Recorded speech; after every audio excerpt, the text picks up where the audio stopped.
Hai, kembali lagi bersama saya Rika TPW di podcast yang membahas beragam tema.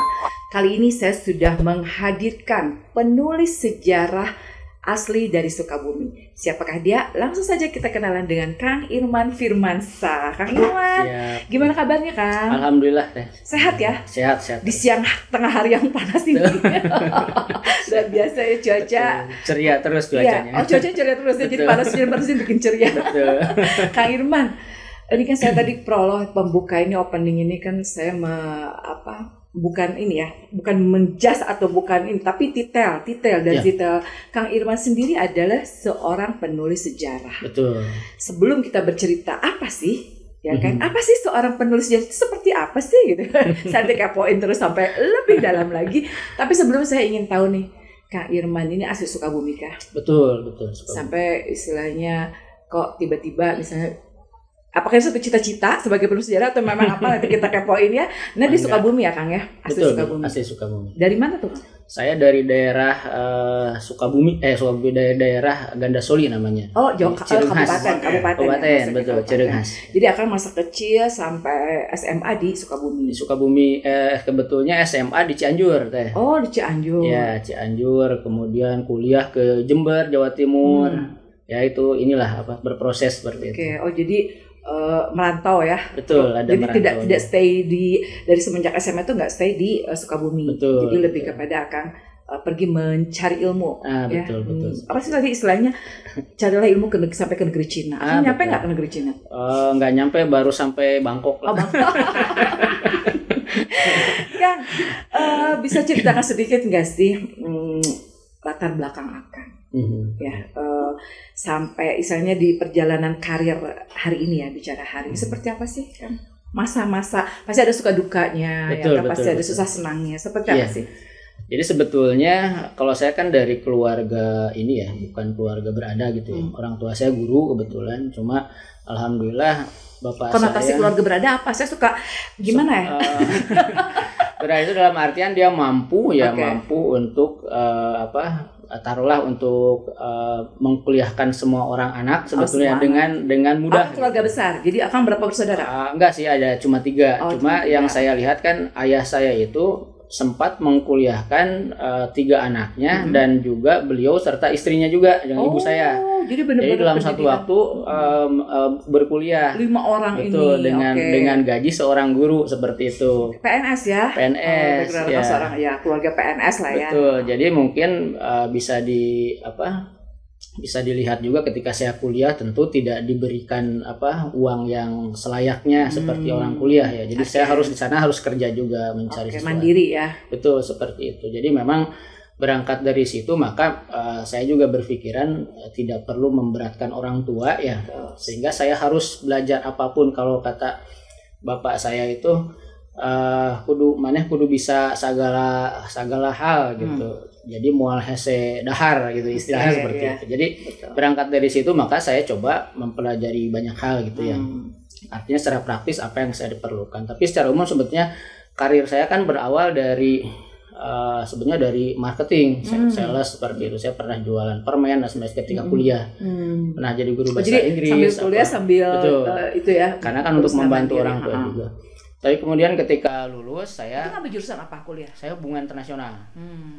Nah, ketika lulus saya maunya jadi masuk ke kedutaan, tapi karena satu dan lain hal gagal gitu ya. Akhirnya saya sadar diri, akhirnya bekerja di Sukabumi waktu itu. Ada sebuah perusahaan manufacturing punya orang Inggris.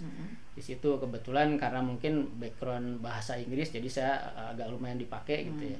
Nah, dari situ sebetulnya saya lebih ke membantu penerjemahan juga, sehingga beberapa hal terkait legalitas perusahaan itu saya yang terjemahkan. Nah, dari situ jadi mulai karir saya di bidang SDM HRD. Saya masuk ke Jakarta, pindah ke perusahaan CD Manufacturing dari Singapura, kemudian ke AirAsia itu perusahaan penerbangan. Nah, sebagai apa itu?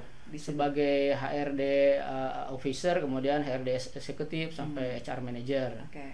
Nah, baru kemudian di perusahaan terakhir saya di perusahaan Australia itu oil and gas property namanya. Terakhir tuh sampai hari ini masih bekerja di sana? Masih sebetulnya. Jadi sampai hari ini saya masih bekerja sebetulnya. Cuma kan kerjanya online gitu. Jadi kadang rapat, monitor email. Berarti lama juga dong ya, udah puluhan tahun, belasan tahun? Yang terakhir ini saya hampir 20 tahun. Wow, 20 tahun ya, luar biasa. Alhamdulillah. Terus memang enggak, THR gede kali ya kalau 20 tahun. Lanjut. Relatif lah itu. Tapi yang jelas itu sebenarnya karir linear saya ya, karena saya kan mengikuti karir, kemudian saya kuliah lagi S2 seperti itu. Oh, kuliah lagi, masih lanjut kuliah. Nah, cuma ada memang pada akhirnya biasalah kita kan punya aktualisasi diri ya, kesenangan, hobi di sejarah dan sebagainya, sehingga saya juga beraktivitas di luar itu sebetulnya. Sebentar, hobi di sejarah itu hobi? Hobi awalnya karena saya kolektor, ayah saya kolektor dulu juga gitu. Jadi dari koleksi itu saya kan menemukan nggak cuma barang, ada arsip dan sebagainya, sehingga akhirnya ya dipikir-pikir banyak hal yang bisa saya pelajari, akhirnya saya olah juga gitu. Seperti itulah kira-kira. Oh gitu, jadi yang menginspirasi Akang untuk mendalami sejarah itu dari situ? Betul, dari pertama memang menyukai kisah-kisah masa lalu ya. Kisah-kisah masa lalu, politis banget kan? Betul. Aku konotasinya kemana-mana nih, kisah-kisah masa lalu, cerita masa lalu. Iya, karena memang masa lalu itu bisa jadi pelajaran. Kalau di Sunda itu kan ada Hananguni, Hanamangke, Tanah Hananguni, Tanah Hanamangke, itu kan tidak ada masa sekarang tanpa ada masa lalu seperti itu. Ya, tapi yang jelas sebetulnya saya pun selalu, misalkan gini, karena saya kan dari hubungan internasional lebih ke politik ya. Tapi dari situ bisa belajar juga dari pola dari sejarah. Jadi hal seperti ini kadang terjadi di masa lalu sehingga polanya hampir sama seperti itu gitu. Nah, itu kira-kira sih. Terus dari HR office ya hingga konsultan manajemen dan penulis. Bagaimana perjalanan karir Akang ini berkembang? Dalam artian ya bisa sampai soalnya semua dalam satu ini Akang bisa jalan gitu. Seperti apa? Nah itu, jadi sebetulnya karena memang karena faktor itu bakatku butuh itu yang awalnya. Bakatku butuh ditranslate dong, translate. Jadi memang yang awal saya lebih fokus itu adalah justru belajar melakukan sesuatu lebih dari satu fokus. Jadi ada beberapa hal bisa saya kerjakan bersamaan gitu, seperti itu. Termasuk juga misalkan saya dari zaman selesai kuliah kemudian bekerja, bahkan mungkin sampai sekarang saya kayak orang sekolah aja. Jadi misalkan pulang ke rumah ya belajar lagi, baca buku gitu masih. Di usia Akang yang sekarang? Betul, bangun subuh menulis, kalau enggak baca gitu aja terus. Karena gitu. mungkin identik kalau namanya penulis itu ya membaca ya. Betul, karena memang bahan kita itu sebetulnya dari membaca juga gitu. Tantangan terbesarnya apa? Tantangannya dari sekian yang Akang sedang jalani sekarang. Tantangan sebetulnya lebih apa ya, jadi ada satu tantangan internal seperti kita kadang ada beberapa hal yang bentrok sehingga kita benar-benar harus manajemen waktu dengan baik dan skala prioritas gitu. Tantangan dari luarnya juga ada gitu. Jadi ada hal-hal misalkan begini, saya jangankan hal lain ya, saya sebagai disebut, ada yang menyebut saya sejarawan aja, banyak yang protes gitu. Kenapa? Karena background pendidikan berbeda dan sebagainya seperti itu. Tidak seini ya. Tidak linear seperti itu. Ya saya serahin ke ini aja, masyarakat kan mereka sendiri yang menilai seperti itu, betul. Jadi itu kemudian kadang ketika saya menjadi konsultan misalkan ada juga berbeda pendapat dengan ownernya dan itu juga ya itu hal-hal yang terus inilah masalah yang terus dicarikan solusi seperti itu. Kang, kan Akang banyak terlibat dalam penelitian sejarah. Betul. Nah, menurut Akang seberapa penting sih kesadaran sejarah bagi masyarakat sendiri? Sangat-sangat penting menurut saya, karena di satu sisi banyak yang sekarang ini ahistoris dengan sejarahnya ya. Jadi banyak yang dilupakan, terlupakan dan melupakan. Betul. Saya nggak bicara orang Sunda dulu ya, karena saya juga bergaul dengan orang Tionghoa. Orang Tionghoa sendiri generasi sekarang tuh banyak yang tidak tahu bagaimana asal usul mereka, gitu. Bagaimana kisah hidup mereka. Bahkan sebagian dari mereka yang tahu pun tidak mau bercerita karena mungkin ada sedikit kesedihan dan sebagainya lah seperti itu. Nah, ketika itu terjadi sebetulnya jadi orang tidak bisa belajar, tidak bisa belajar dari sesuatu hal yang pernah terjadi gitu ya. Misalkan kita pernah terjadi kerusuhan di Sukabumi, kan ketika orang tidak tahu orang dengan seenaknya aja berbuat. Tapi kalau orang yang pernah tahu itu dia akan hati-hati gitu. Kita ngejaga betul hubungan seperti itu. Nah hal begitu sebetulnya yang pada akhirnya diharapkan terutama untuk generasi kita sekarang untuk mengetahui. Karena tidak hanya hal sedih, ada juga hal yang menggembirakan bahkan membanggakan ya. Bagaimana caranya dengan mengetahui itu, bagaimana caranya Kang? Karena justru dengan menggali itu artinya gini, menggali sejarah itu kayak minum air laut. Makin diminum makin haus. oh gitu. Jadi kalau saya udah mempelajari satu hal, Saya belum pernah coba lo minum air laut. coba. Asin kan rasanya? betul asin. Oh jadi nggak bisa. Nggak bisa. Jadi malahan kita rasanya kayak terus kurang gitu. Contoh begini, saya coba pelajari misalkan, saya pengen tahu Sukabumi itu dulu infrastrukturnya lengkap. Kita baru bicara sekarang mau bangun bandara. Zaman dulu ada 2 bandara di Sukabumi. Ada 2 bandara di Sukabumi, di Pelabuhan Ratu sama di Cikembar. Oh iya, Pelabuhan Ratu iya. Ya, bekas ininya ada betul. ya, masih ada. Misalkan kita bicara pelabuhan internasional, dulu Pelabuhan Ratu itu pelabuhan internasional, haji itu lewat Pelabuhan Ratu. Nah, ketika kita tahu sedikit aja misalkan, oh haji adalah Pelabuhan Ratu, kita kan penasaran, bener nggak sih kapalnya kapal apa, kemudian rutenya kemana, dan itu kan makin terus nambah gitu. Betul, jadi kita akhirnya pengen tahu akhirnya terus panjang aja. gitu Nah, kan ceritanya. itu sebenarnya. Nah, yang menarik seperti itu. Kalau saya bilang sih sebutnya apa, the untold story lah. Jadi ada hal-hal yang memang orang tidak ceritakan, kemudian ketika kita ketahui kita jadi tambah penasaran gitu. Nah, itu yang salah satu mungkin jadi faktor yang menarik minat saya gitu, yang sehingga saya senang banget ini kalau bicara sejarah gitu. Dan uniknya kadang gini juga, saya ketemu nih dengan orang tua ya, dia misalkan angkatan berapa lah, dia bicara tentang senior, ya bicara tentang Sukabumi tahun sekian, saya bicara juga hal yang sama tentang kejadian yang sama, dia jadi kaget. Ari akang teh sabaraha tahun ya usianya. Nah, jadi apa anu kitu aja gitu. Jadi itu hal yang itu. Jadi gitu. Ya itulah yang akhirnya saya lebih berminat gitu untuk sejarah. Siap Kang. Ini kan saya bicara skup Gen Z ya. Betul. Tentang sejarah, agak sedikit maju nih. Di mata pelajaran sendiri nih ya, di sekolah-sekolah SMP baik SD apa SMA, dulu pada zaman saya itu tahun 90-an itu masih ada sejarah Kang. Ya betul. Ya kan, masih ada sejarah, pelajaran sejarah itu masih ada. Betul. Nah, Akang tahu hari ini apakah masih ada itu sejarah? Sejarah ada, tapi memang sudah diperkecil skupnya. Sebagai contoh, Direktorat Sejarah sekarang kayaknya udah nggak ada. Jadi lebih bicara skup lebih besar kebudayaan. Jadi sejarah sebagai bagian dari global seperti nah, itu. Kang, bagaimana cara kita mengedukasi tentang sejarah ini? Gimana caranya regenerasi kita ini nih ya? Betul. Anak cucu nanti kita nih tahu silsilah Sukabumi. Tanpa ada yang seperti Akang ini gitu loh. Seperti apa? Ada nggak sih program-program Akang? Akangnya ada di komunitas atau beli bibi ke personal? Ada komunitas juga. Nah, komunitas Akang sendiri ada nggak sih program-program untuk mengedukasi atau sosialisasi kepada sekolah-sekolah ya tingkat anak pelajar lah. Itu seperti itu. Apa ada juga sebetulnya. Jadi gini, kalau kita bicara sejarah, sebetulnya ada degradasi ya, karena penurunan pola penyampaian. Pertama itu, jadi kadang-kadang yang bicara sejarah itu nggak menarik gitu. Yang kedua, bicara sejarah itu linear, hanya sejarah nasional. Orang tidak paham bicara sejarah lokal. Benar. Nah, itulah yang kadang orang membosankan ketika bicara Jenderal Sudirman, Soeharto dan sebagainya. Orang sudah pada tahu dari Sabang sampai mereka betul. Tapi mungkin tidak tahu misalkan dulu itu ada kita punya joki internasional.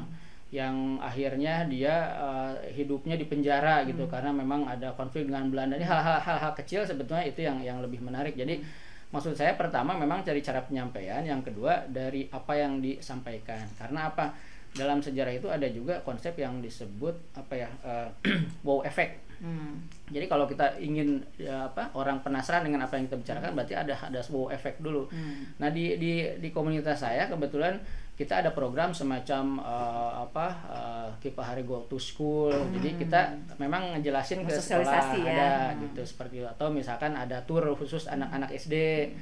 Nah, itu sebenarnya kita lakukan juga termasuk seminar, diskusi, dan kita juga memang menerbitkan buku. Kita sudah ada sekitar 8 buku yang kita terbitkan. Buku sejarah tentang Sukabumi tentunya. Tentang Sukabumi, kemudian biografi orang-orang Sukabumi, termasuk biografi Bupati juga saya udah lihat beberapa gitu. Pak Marwan udah gitu. Kemudian sebelum-sebelumnya juga sudah saya buatkan. Nah, seperti itulah kira-kira upayanya gitu.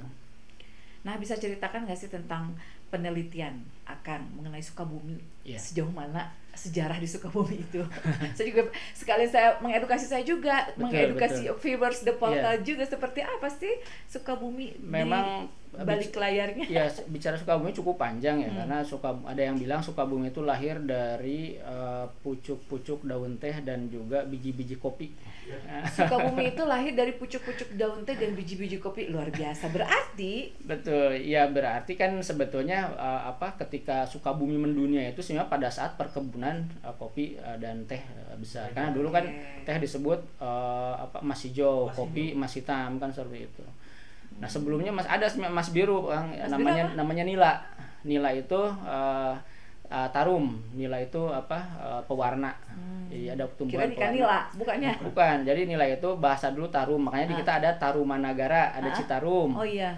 Itu sebetulnya dari nila itu kalau dijadikan pewarna pakaian warnanya memang biru. Maksudnya itu tumbuhan. Tumbuhan. Nah, itu makanya kalau sekarang ada Persib Pangeran Biru ya mungkin dari situ dulunya. Karena kan biru lambang zaman dulu seperti itu. Oke.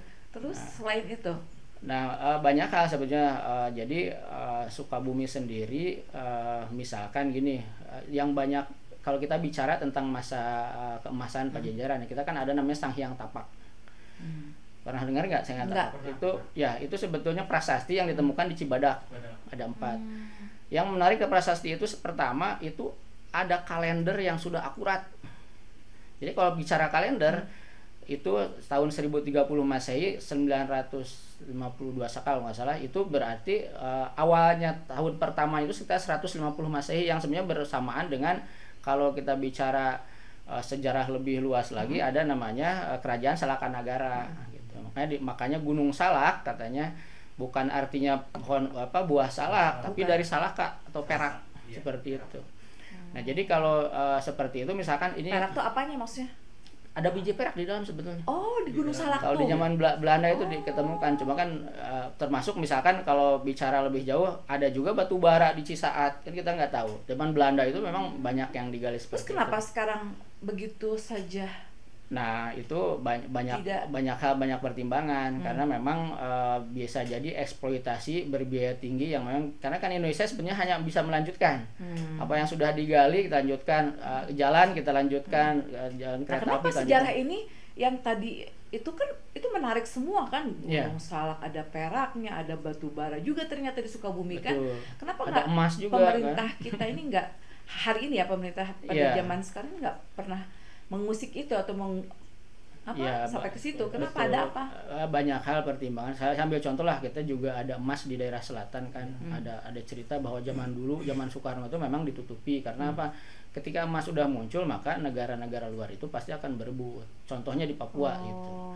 Papua dulu kan disebutnya Tembagapura. Iya, Tembagapura. Asumsinya ada tembaga di situ. Padahal di balik tembaga itu emas. Ketika emasnya udah kebuka, masuk semua kan, semua negara masuk. Nah, jadi kepentingannya itu ya.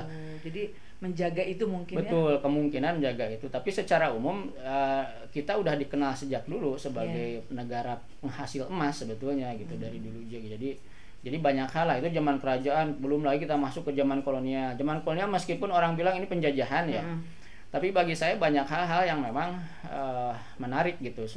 Contoh kecil aja, kalau kita bicara ahli ekonomi dunia, ada namanya Adam Smith.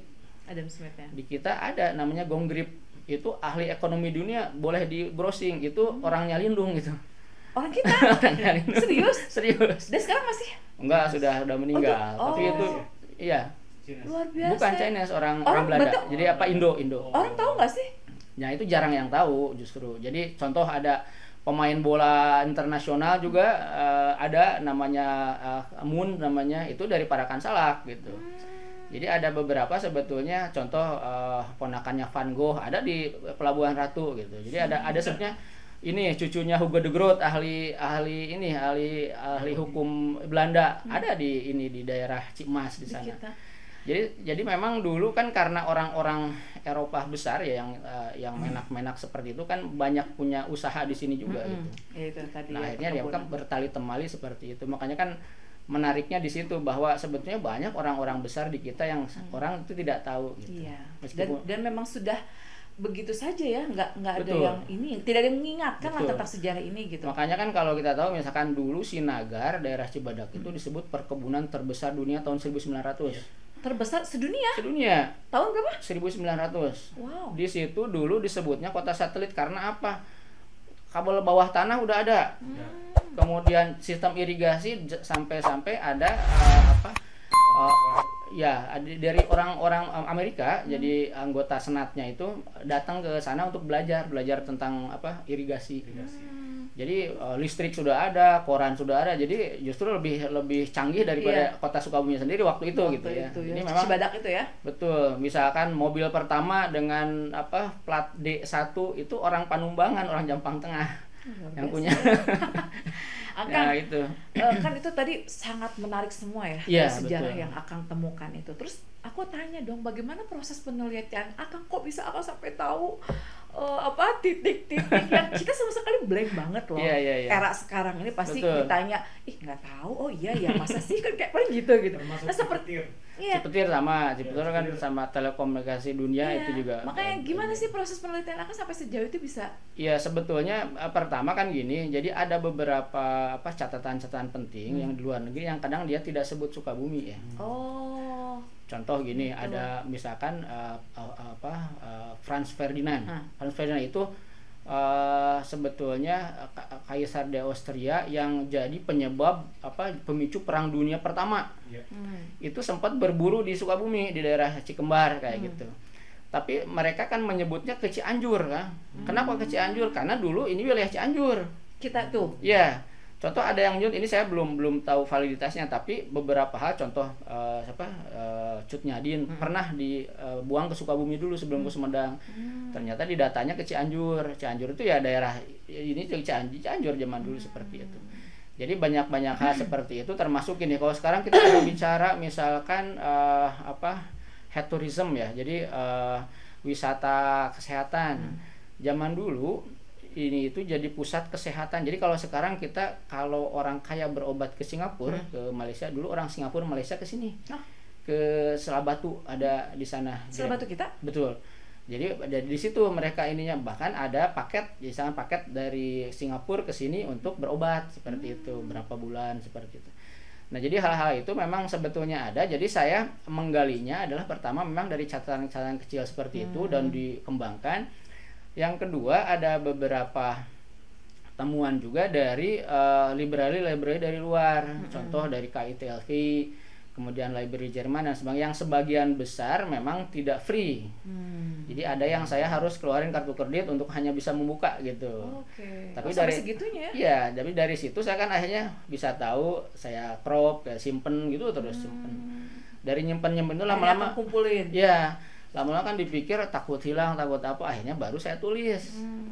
Nah, kalau udah ditulis kan alhamdulillah ada beberapa hal gitu. Jadi hal yang sekarang ramai misalkan kayak di kita pernah ada pembuangan Bung Hatta. Nah, itu kan dulu masih orang simpang siur. Terus benar ini ada harta karun Soekarno, itu benar nggak sih Kang? Ada, memang kalau harta karunnya sendiri ada. Serius? Tapi, ada kan pernah ditemukan misalkan di Cigomong. Satu peti permata gitu ditemukannya sama pasukan Kawilarang, tapi dibawa ke Yogyakarta kayak gitu. Sebetulnya ada, tapi untuk hal khusus Bung Karno memang agak dibesar-besarkan gitu. Dia tidak sesuai dengan Betul. yang ini ya. Karena kan sebenarnya harta Soekarno itu lebih ke semacam kayak sekarang dana antara lah, dana yang sifatnya disimpan di bank. Nah, cuma kan memang kalau orang kita kan suka sekali klinik ya. Bung Karno aja dianggap sampai sekarang masih hidup gitu, misalnya seperti itu. Aneh-aneh gitu ya, jadi sok mistis gitu. Iya. Ya jadi yang namanya harta karun sebetulnya ada, tapi tidak identik dengan Bung Karno juga gitu. Jadi ada beberapa, karena saya yakin di beberapa perkebunan juga mereka masih menimbun.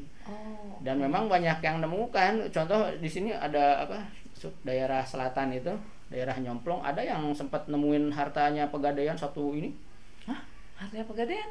Jadi dia nemu kayak peti gitu. Tapi isinya emas permata. Itu barang yang digadaikan dari Pegadaian gitu. Tapi udah ada di luar, maksud bukan di Pegadaian. Nah, dari situ kan kelihatan banget ya sebetulnya ada gitu. Tapi orang kan tidak langsung bicara. Ya, cuma ini orang liar jadinya ya beritanya. gitu. Kang, minum dulu deh. Iya, makasih. Kang, Ya kan Akang aktif di beberapa organisasi juga Betul, ya, betul. yayasan yang tadi Akang cerita, Kipahare, Tionghoa juga ya kan.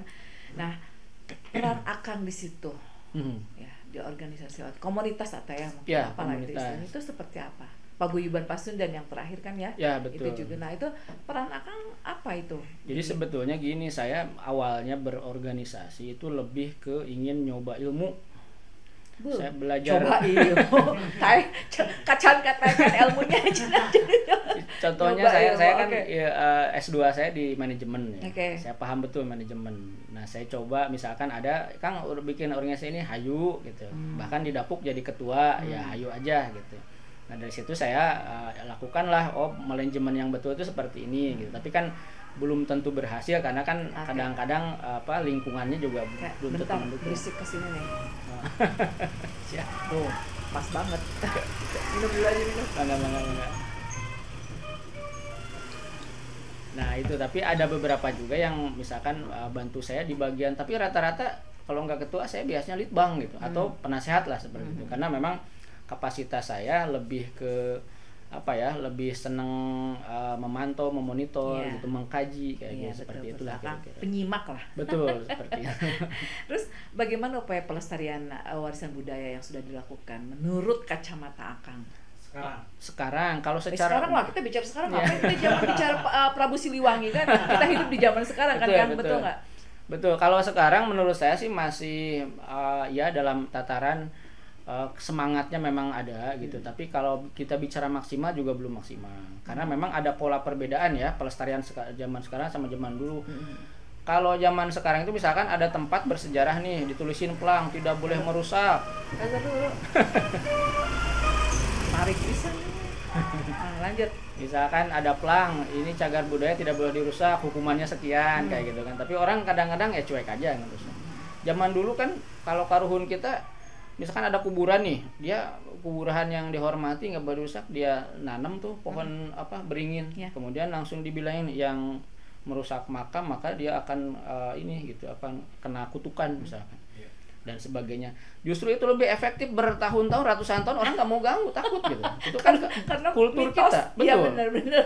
Justru zaman sekarang enggak. Nah makanya kan ketika saya lihat, pertama memang dari segi dukungan pemerintah juga. Jadi pemerintah itu memang sebagai contoh, ketika ada satu bangunan yang harus dijaga gitu. Secara fisik pasti tidak mungkin ya.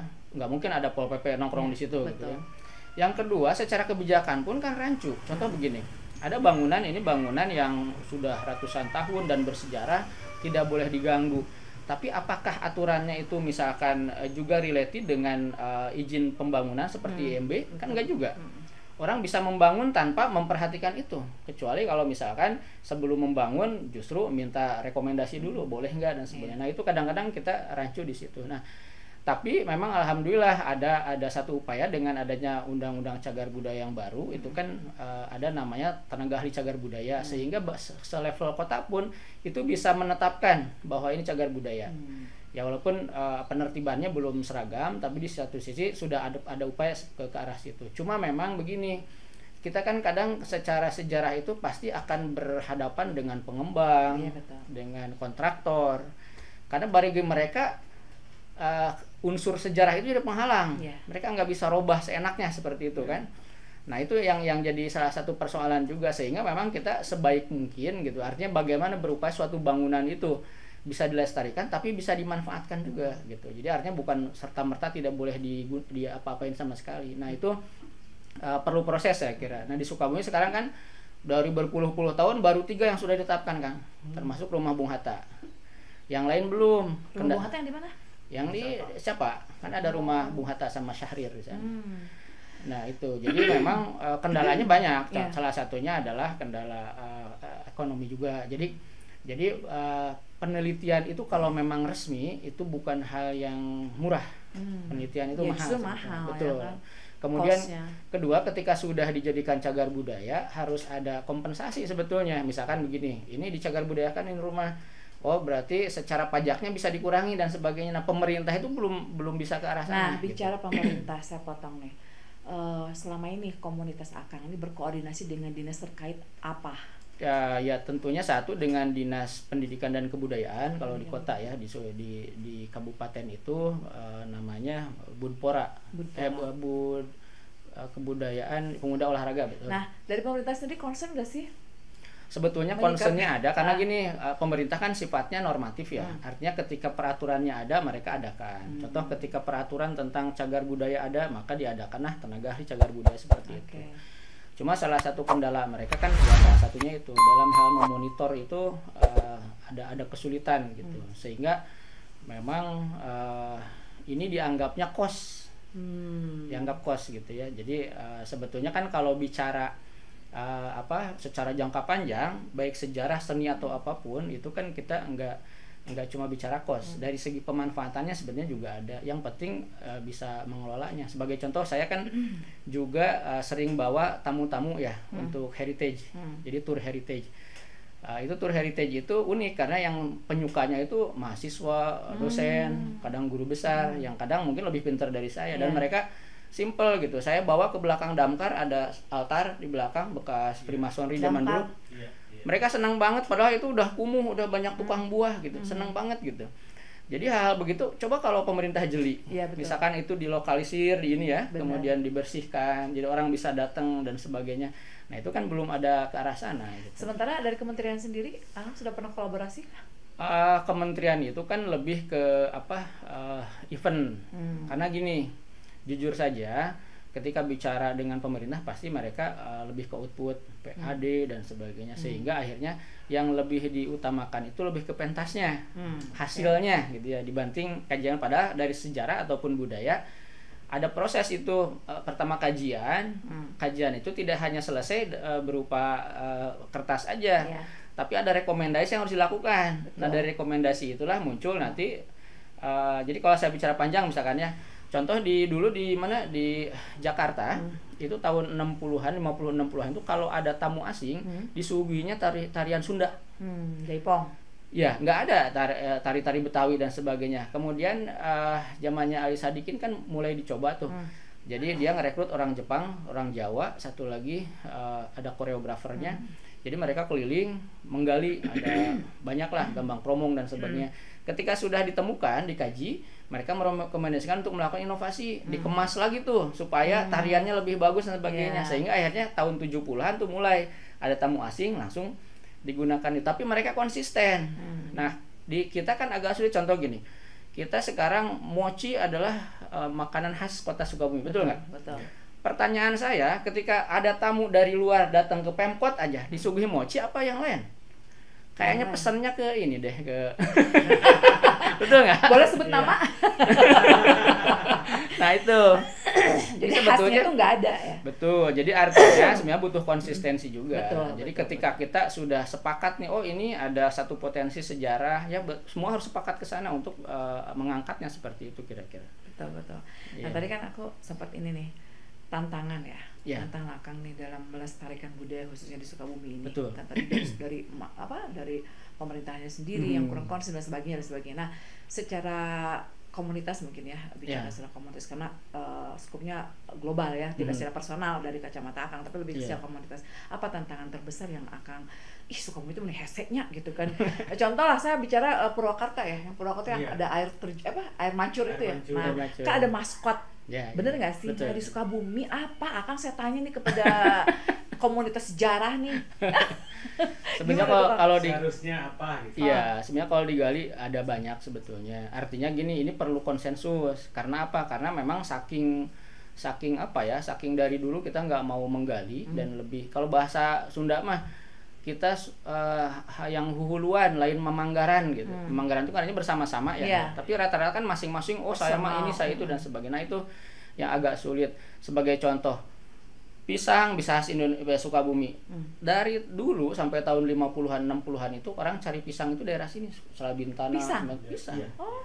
Kayak gitu pisang banyak. Iya, makanya kita ada namanya Cikole. Cikole kan pisang juga, pisang kole seperti itu. Jadi Cikole pisang kole.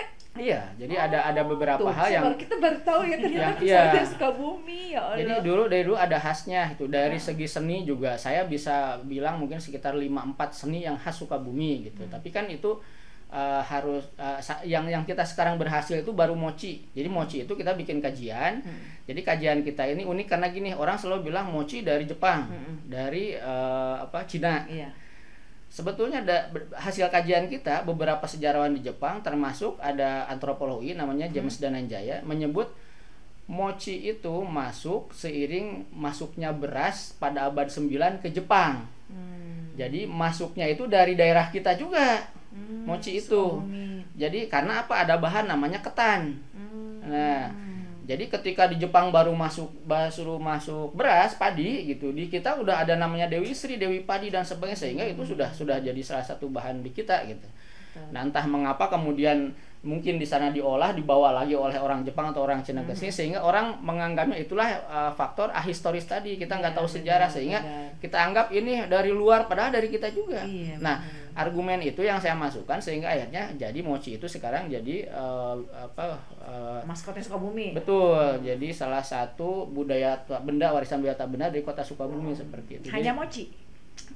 Selain itu kan? Selain itu ada misalkan kayak uyeg itu seni. Uyeg apa? Seni uyeg itu drama mistis. Bukan makanan. Kalau dari makanan selain mochi apa sih Sukabumi? Sebenarnya baru satu kalau yang dari kota. Nah, yang lainnya kita juga beberapa misalkan bangket jahe kita coba ajukan. Nah, itu kan jahe ya. Ya, cuma memang. Tapi itu pisang kenapa kok bisa hilang, Kang? Itu jadi gini, kalau pisang itu pertama kan sebetulnya kalau bicara pisang itu bukan hanya pisangnya yang jadi ini ya, tapi sebetulnya varian produknya. Zaman dulu banyak sekali dari Sukabumi gitu. Jadi keripik, jadi apa dan sebagainya, yang itu memang merajai ya.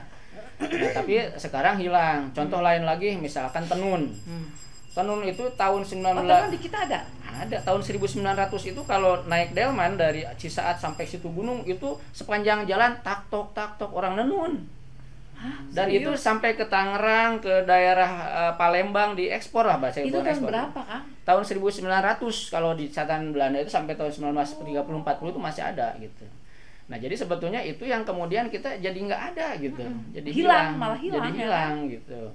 Nah, hal-hal itu memang yang memang kita sikapi bahwa itu perlu penggalian sehingga orang sadar bahwa dengan sejarah kita tahu dulu ternyata begini. Dan mungkin nggak sih bisa kembali?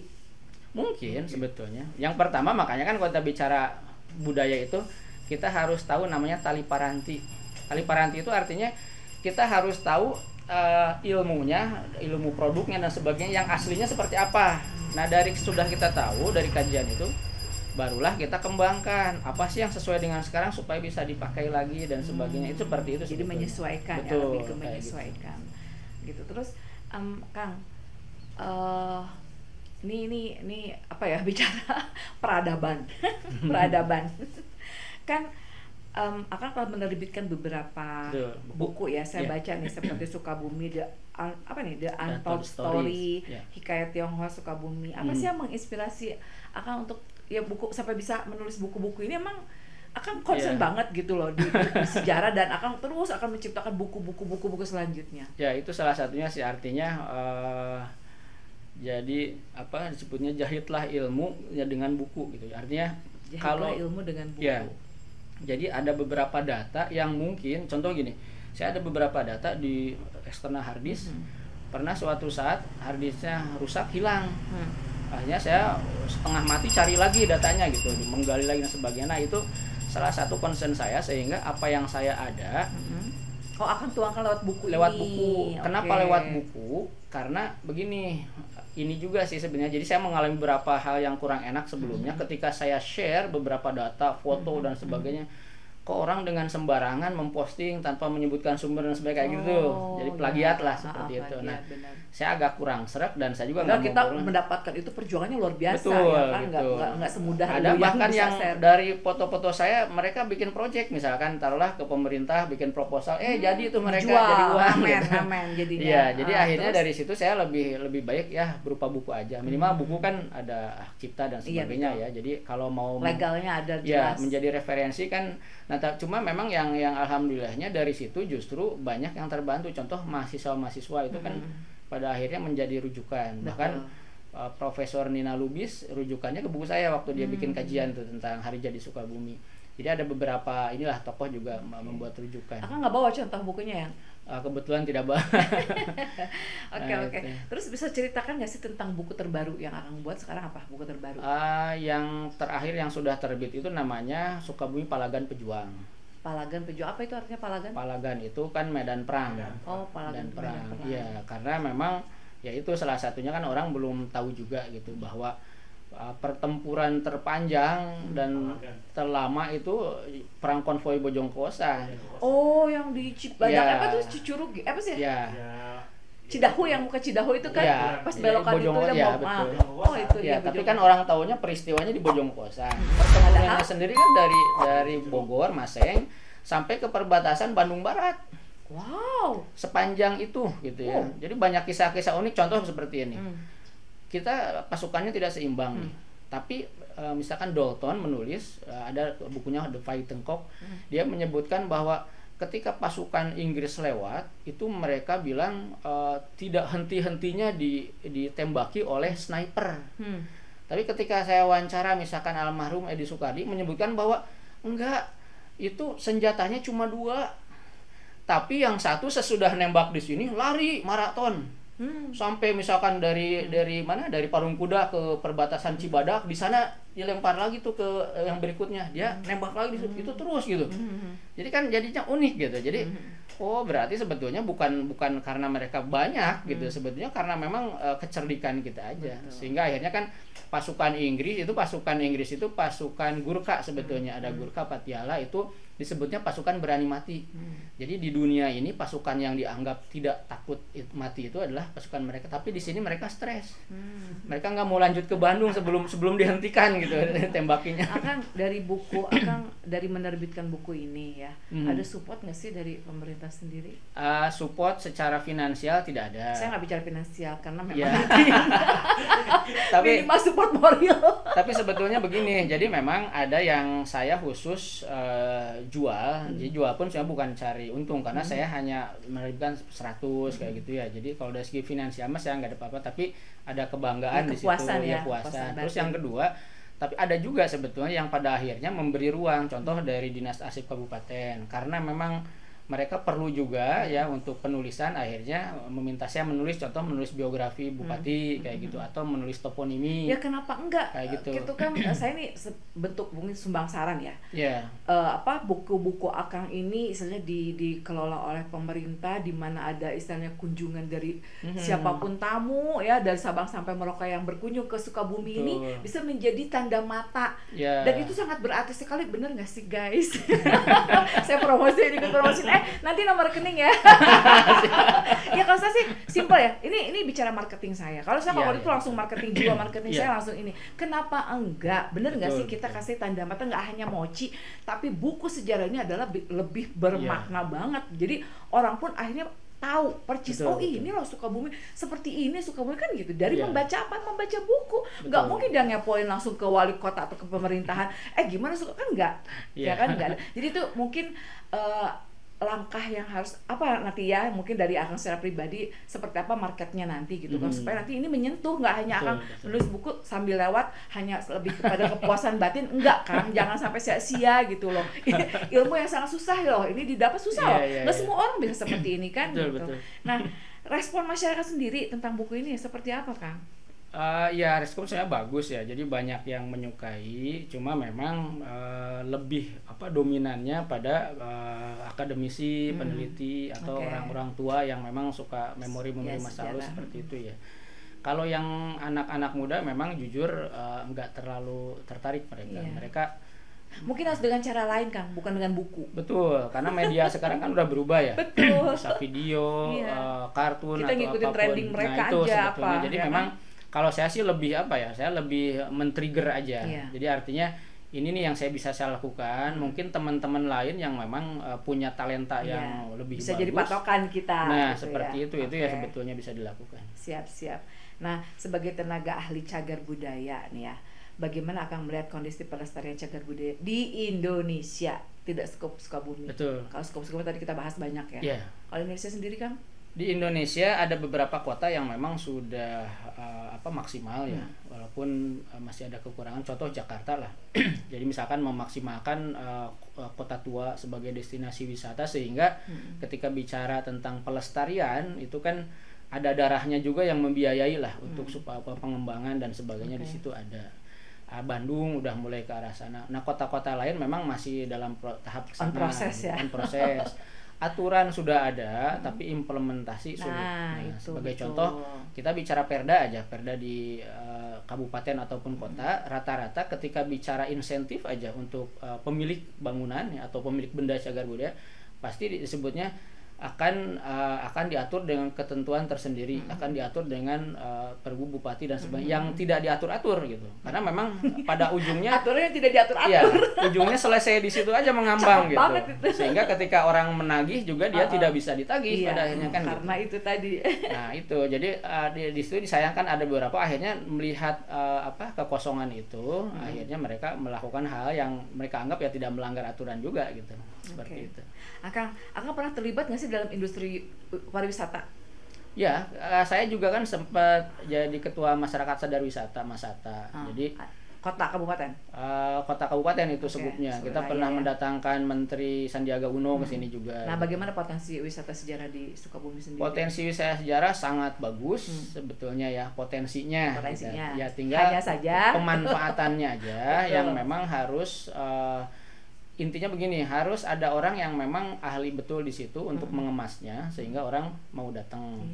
Nah, sebetulnya sudah banyak inisiasi ke arah situ, cuma memang harus ada dukungan karena ini kan pariwisata itu milik bersama ya, terutama pemerintah. Karena apa? Contoh kota Sukabumi, yang bersejarah di kota Sukabumi lebih banyak kebangunan. Jadi banyak bangunan yang ini bersejarah. Saran Akang untuk mengembangkan wisata di Sukabumi. Contoh, ini kita kan kota kabupaten Sukabumi itu kan berbatasannya kecil banget ya antara kota dan kabupaten. Nah, sementara kita bicara bahas di kota kan. Akang lihat sendiri dong wisata di Sukabumi. Apa sih di Sukabumi wisata di kotanya? Coba nggak ada. Nah, bagaimana sih menurut Akang nih? Jadi kalau Sukabumi kan karena dia lebih ke area transit, karena lebih kalau bicara pariwisata kan kita dominan dengan alam di kabupaten. Di kota itu tidak ada. Makanya kan sebetulnya wisata sejarah itu jadi salah satu potensi karena di situ selain dari bangunan sendiri ada storytelling. Jadi sekarang banyak orang yang senang dengan storytelling juga gitu, bukan hanya dengan tempat wisata alam dan sebagainya, dan itu yang harus diangkat. Ya paling di kota mah wisatanya wisata kuliner. Ya, kuliner dan kuliner pun harus ini. Iya. Saya ambil contoh ya, kalau kita ke Perancis ada beberapa tempat misalkan kalau kita tinggal di hotel yang tua atau di restoran yang tua jauh lebih mahal daripada yang modern. Ada seperti itu. Karena uniknya ini. Betul. Di kita sebenarnya udah ada mulai misalnya kayak Sinyo dan sebagainya kan itu mulai ke arah sana. Nah, sebetulnya itu bisa digali lebih ini lagi gitu. Ya kebanyakan kan wisata kuliner pun tengah-tengah gitu. Ya nggak sih? Betul, iya kan? Betul. Kesana nggak kesini enggak gitu. Ini nanggung banget di Sukabumi itu. Karena memang pangsa pasar Sukabumi yang nanggung juga gitu. Nah, Kang, pesan Akang nih untuk generasi muda tentang pentingnya sejarah dan budaya. Seperti apa sih, Kang? Kalau pesan saya sebetulnya pertama memang kita jangan sekali-kali meninggalkan sejarah. Itu kata Bung Karno seperti itu. Jangan sekali-kali meninggalkan sejarah. Jas merah. Jas merah. Jas merah? Iya. Jas merah. Oh sih. Saya bingung. Jas merah. Betul. Oke, jangan. Ya, karena memang betul. Kalau digali ya betul juga. Artinya gini, satu proses pembelajaran kalau kita bicara lebih ini aja kayak Ibnu Khaldun kan itu ahli sejarah juga ya. Dia bicara terkait perkembangan bangsa-bangsa yang sejarah katanya suka berulang. Memang betul berulang gitu. Ketika kita bicara sekarang dolar udah 17.000 gitu. Tahun 40 juga sempat terjadi seperti itu, tapi polanya sama. Contohnya polanya sama gini. Dolar 17.000 banyak di PHK, tapi kok kuliner penuh terus. Kok misalkan macet terus di Sukabumi, kayaknya nggak kerasa gitu. Padahal sebetulnya tahun 40-an sama, Hindia Belanda juga sempat seperti itu dan akhirnya kolaps seperti itu. Nah, itu kan bisa jadi pelajaran. Nah, anak-anak muda itu harus mampu menggali pola-pola tersebut sebetulnya, sehingga jadi pembelajaran untuk menghindari hal-hal yang memang kita hindarkan di masa depan, seperti itu aja. Nah, proyek atau program terdekat Akang baik dari secara personal ataupun komunitas yang akan dalami sekarang ya, khusus sejarah. Iya. Seperti apa? Kita kan sekarang sedang membenahi Museum Stupa Polri. Kebetulan saya jadi museum di sebelah mana? Oh, yang di dalam ya gedung itu. yang sebelah ini ya, gedung utama sama belakangnya ya. Ya, ada. nah, sekarang kita sedang proses sebetulnya. Itu kan masuk lingkungan itu. Stupa, Iya. betul. Dan kita sekarang sedang dorong untuk open, terbuka, walaupun nanti bertahap seperti itu. Iya. Dan kita rencana pengelolaannya oleh komunitas kita, termasuk yang rumah Bung Hatta kita akan lengkapi, karena kalau masuk ke rumah Bung Hatta itu kosong bisa. Padahal kan kalau rumah Bung Hatta yang di mana sih? Yang di dekat Totoga, yang dekat belokan itu. Yang sering pakai syuting anak-anak itu, yang rumah hantu itu. Bukan. Mana? Bung Hatta. Itu mana sih? Ada.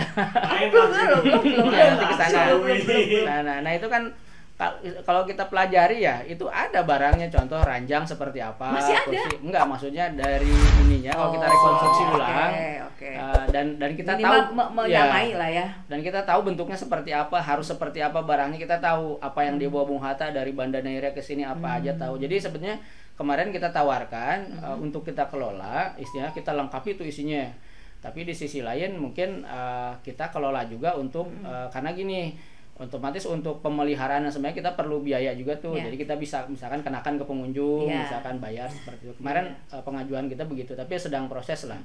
Tapi kalau Museum Tionghoa sendiri, Tionghoa yang di mana itu Museum Tionghoa? Yang di Odeon di itu. Kan ada Museum Tionghoa, di atas ada dapuran Kipahare. Jadi itu ada 4 lantai. 2 lantai barang-barang Tionghoa yang bersejarah, 2 lantai lagi. Yang di Odeon Square. Ya, betul. Yang dekat Chinatown itu. Oh, iya, dekat Kelenteng. Ada kan baru itu. Enggak, udah dari 2022 kan kita. Anda sendiri tidak tahu kan? Enggak, maksudnya yang di dalam atau yang dekat kelenteng gitu. Enggak, yang kalau di kelenteng ke bawah lagi. Di bawah di dan Dalaga Square berarti dong maksudnya. Iya, Dalaga Square. Nah, itu kan ada 4 lantai, 2 lantai Tionghoa, 2 lantai khusus sejarah Sukabumi. Di situ ada banyak arsip dan sebagainya kayak gitu. Tujuan utama dari Museum Tionghoa dan respon masyarakat, karena kan ini maaf ya, istilahnya bukan umum gitu loh. Iya. Tionghoa betul, ya kan. Nah, itu konotasinya. Coba gimana? Sebetulnya gini, awal pertama kenapa saya tertarik untuk membuat Museum Tionghoa, memang ada beberapa teman Tionghoa juga punya koleksi yang inilah yang istilahnya bisa dipamerkan. Tapi yang utama sebenarnya saya ingin menciptakan ruang keberagaman. Karena gini, seingat saya ya, sebelum tahun-tahun sebelum lah, tahun 90, 2000 gitu, 2015 masih, kalau masuk ke situ kita rasanya masuk ke dunia lain, bukan tempat kita. Salah menyamun, dunia uka-uka gitu bukan? Jadi tempat orang Tionghoa aja. Ya. Jadi kita agak asing gitu. Bener-bener. Contohnya aja, kita mau numpang sholat di mana di situ? Ada nggak? Nggak ada. Ya karena kan itu. Betul. Itu tadi Akhirnya saya coba buat museum yang jadi ruang keberagaman itu, akhirnya supaya orang tuh memahami bahwa ini ruang interaksi bersama loh. Iya, bukan hanya spesial. Betul. Bahkan yang jaga di situ pada berjilbab, yang cewek-cewek itu gitu. Saya buat musola kecil di dalam sehingga ada orang yang lewat yang susah sholat. Dan itu sudah berjalan. Sudah berjalan beberapa ada tahun. iuran. Ada, bayar 10.000 masuk gitu. Itu untuk perawatannya seperti itu. Nah, sampai akhirnya kita juga dorong buat tempat kuliner Chinatown, dan kita dorong Chinatown untuk yang buat sekarang di ini, yang sekarang apa kuliner itu food court ya. Dan akhirnya kita dorong juga buat musola di situ. Ada juga musola Babaliong kan sekarang. Iya benar. Nah, musola Babaliong namanya. Babaliong. Musola Babaliong ya. Jadi dari situ akhirnya kan sekarang terasa gitu. Jadi orang sudah agak pudar lah rasa curiga dan sebagainya, sehingga enak. Yang gitu. paling menarik, yang punya nilai sejarah tinggi di museum itu apa? Ada beberapa sebenarnya. Contoh, ada uang zaman Pajajaran, mata uang bentuknya nggak berbentuk uang ya. Masih ada di sana. Kemudian, itu bisa kalau dirupiahkan tinggi banget ya, mahal. Termasuk kita kan ada uang kuno yang memang sifatnya langka ya. Ada di situ beberapa. Terus ada gentong yang dari tahun 1880 tuh, itu katanya dulu bikin mochi awal dari situ kan, dengar begitu.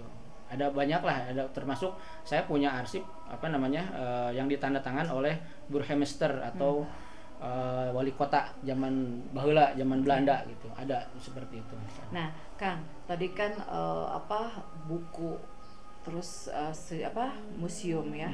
Terus kita bahas tentang Paguyuban Pasundan. Oh iya. Kembali ke sejarah Pasundan, Kang. Iya. Dari itu kan tadi Kang selalu berperan di komunitas sebagai penyimak. Fokus utama penelitian dan pengembangan yang dilakukan oleh Paguyuban Pasundan Kota apa sih? Ya, sebetulnya Paguyuban Pasundan kan kita udah keluar dari masa-masa perpolitikan. Dulu kan sempat jadi partai politik kan. Oh, itu tuh. Iya, dulu sempat jadi. Nah, sekarang kan lebih ke sifatnya sosial. Kalau kita bicara visi misinya kan dia lebih ingin mengangkat harkat derajat masyarakat Sunda. Kan sebetulnya. Nah, sebetulnya salah satu yang mengangkat itu tentu adalah ekonomi. Karena apa? Ketika ekonominya rendah pasti direndahkan. Itu udah hukum alam seperti itu ya. Nah, selain itu tentu pendidikan dan sebagainya lah. Nah, makanya sebetulnya fokus saya lebih ke sana. Ketika ada program misalkan KUD Merah Putih, Koalisi Merah Putih ya, saya dukung tuh. Misalkan kita bisa kaji bagaimana sih visibility study-nya gimana, secara bisnis bagus, itu bisa dikaji. Kemudian program lain juga terkait pendidikan dan sebagainya itu. Jadi secara litbang saya lebih lebih senang mengkaji apakah program ini memang layak dilakukan. Kemudian bagaimana sih prospek kelayakannya aja mungkin. Betul, ya. Itu membantu dari bisa arah jalan sana. nggak Ya, gitu mungkin kan. Dibandingkan dengan bikin penelitian yang berakhir di kertas, laporan. Setuju, nah, seperti setuju. itu Jadi sih actionnya ya. Betul. Gitu. Karena kan kalau Sunda ada pak, pek, prok. Nah, pok, pek, prak. Nah, pok itu kalau kita pok bicara, pek itu berarti ininya ya mulainya. Nah, prak itu pengerjaannya. Jadi harus. Terus program-program Paguyuban Pasundan sendiri sudah bisa dijalankan langsung menyentuh masyarakat atau gimana?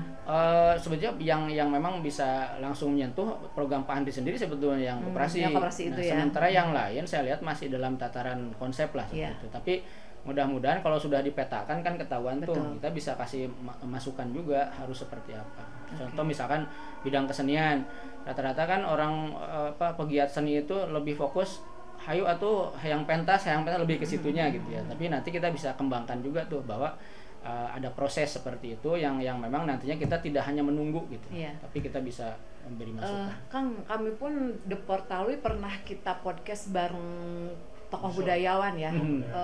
Siapa? Kang Fendi Sukuraga. Oh ya, Sukuraga. Nah, betul. Itu masuk nggak bagian dari budaya? Masuk. Jadi gini, makanya Kang Fendi itu kan sebenarnya kalau bicara lebih ini ya, makanya saya bilang tadi ada istilah suhu huluan. Ada juga yang mengkritisi Kang Pak Fendi kan, bukan budaya Sunda gitu. Menurut saya karena tadi konsepnya budaya itu hidup, ya, budaya hidup itu masih masuk budaya Sukabumi, tapi memang ditemukannya atau digalinya itu bukan pada masa lalu. Jadi dalam proses perjalanan budaya itu muncullah ide gagasan yang muncul dari Kang Fendi, inovasi berupa budaya tersebut dan itu original. Menurut saya ya. Jadi istilahnya kalau kita sebut apakah ini budaya Sukabumi, menurut saya iya. Tapi jangan bicara bahwa ini budaya dari zaman Pajajaran yang nggak ada. Karena banyak juga yang kita bicara misalkan, oh ada budaya kita di zaman Pajajaran, padahal enggak juga. Sebagai contoh, ada misalkan boles kan. Boles apa tuh? Bola leungeun sini. Oh iya, boles. Itu kan katanya zaman Pajajaran di upacara dan sebagainya. Saya pribadi belum pernah menemukan fakta seperti itu. Bener Kang, saya motong. Olahraga nih ya. Olahraga dari sisi budaya Sunda apa aja sih? Kan saya jadi melenceng nih, barusan bolos iya, kan. Apa kan coba? Pencak silat juga sama olahraga tradisional. Iya. Selain itu? Ada bolos sebetulnya yang kayak apa? Enggrang. Enggrang itu lebih ke olahraga permainan tradisional. Oh, permainan. Jadi kan sebenarnya ada olahraga, ada permainan kan. Itu kan kita blank banget loh selama ini. Bener nggak sih? Betul. Masyarakat di kita tuh ini enggrang masuk apa tadi permainan apa olahraga. Terus bolos ini masuk budaya atau apa kan kita belum bisa memilah. Nah, tugas Akang itu nanti untuk mensosialisasikan ke masyarakat. Di pemerintah sudah ada namanya PPKD, pokok-pokok pikiran kebudayaan daerah. Itu sebenarnya dirangkum dalam situ. Nah, jadi maksud saya sebenarnya siapapun yang memang mencoba menggali, saya tidak pernah menyalahkan ataupun ini, walaupun berbeda gitu ya. Apa yang saya temukan contoh kayak boles. Itu sekarang sedang diproses tuh jadi warisan budaya tak benda di Sukabumi. Kalau lihat seperti itu saya dukung saja karena apa? Ya istilahnya argumen masing-masing pasti berbeda. Tapi ketika ini mengharumkan masyarakat kita ya. Kayak apa tuh? Kan kita debus ya? Itu debus masuk Sunda bukan? Sunda, tapi kan dari daerah Banten.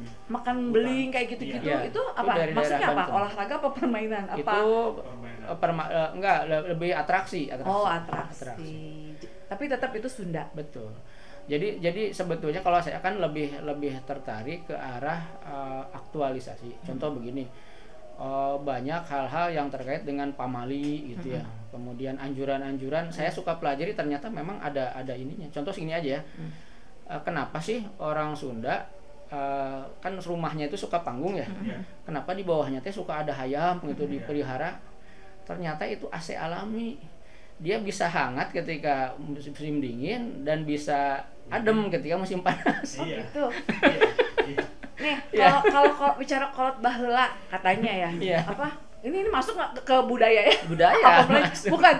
Tongsok cicing di lawang pantau. Itu apa? Itu masuk. Iya, sama. Itu sama kan budaya. Iya, budaya juga. Budaya orang tua dulu kan itu masuknya budaya, bukan budaya suku budaya ini ya, bukan ya? Betul, itu kan sebetulnya lebih ke ulah halangan di jalan seperti itu. Tapi di satu sisi orang tua kan selalu punya filosofinya yang memang kadang-kadang kalau digali nggak keliru juga. Contoh gini. Itu mitos apa sih?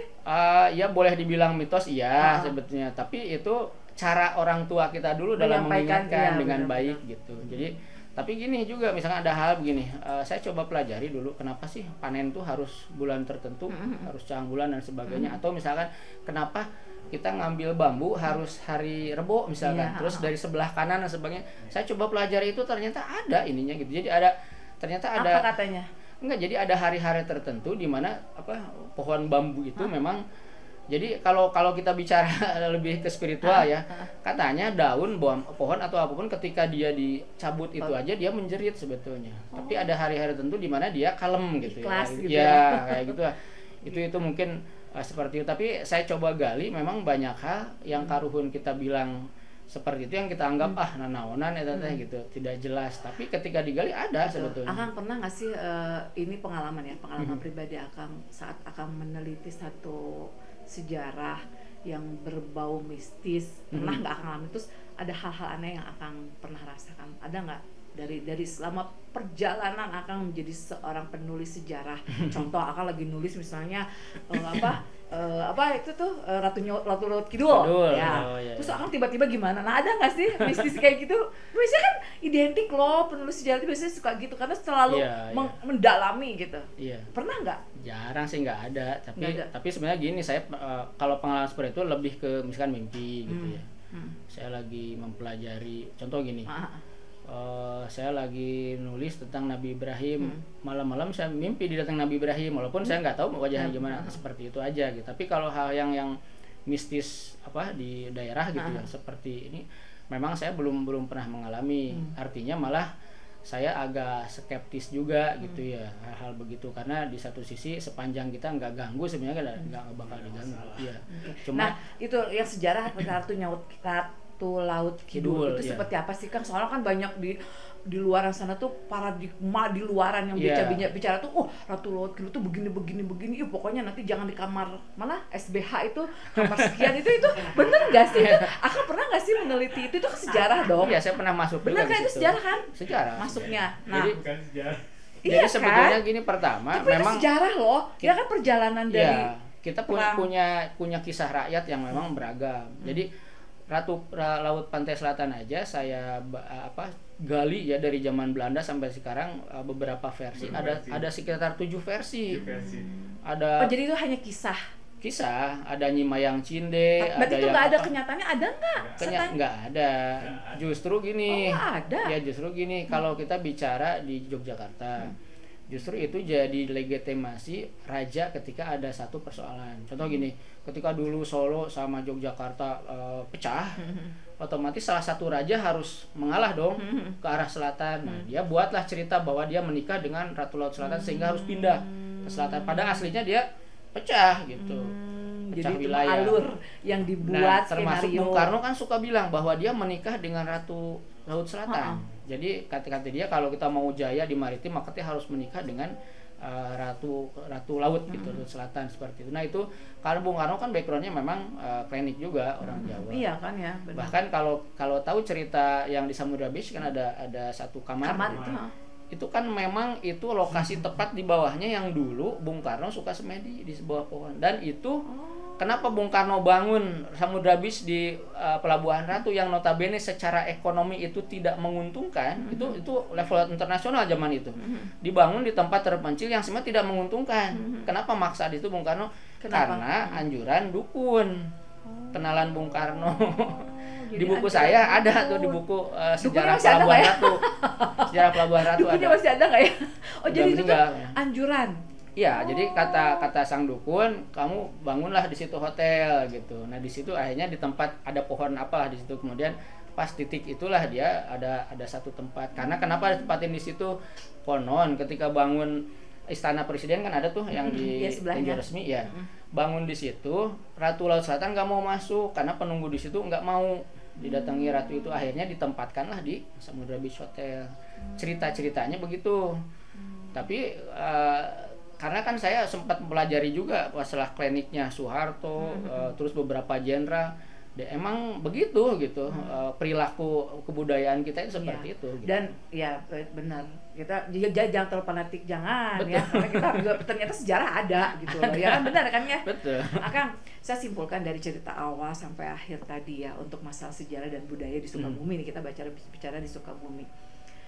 Kendala atau tantangan terbesar dari kacamata atau dari sisi sebagai pegiat komunitas sejarah atau penulis sejarah Akang ya hari ini bicara di sini, memang itu kendalanya adalah di pemerintahan ya. Salah satu kurang concernnya pemerintahan mensupport, betul kan?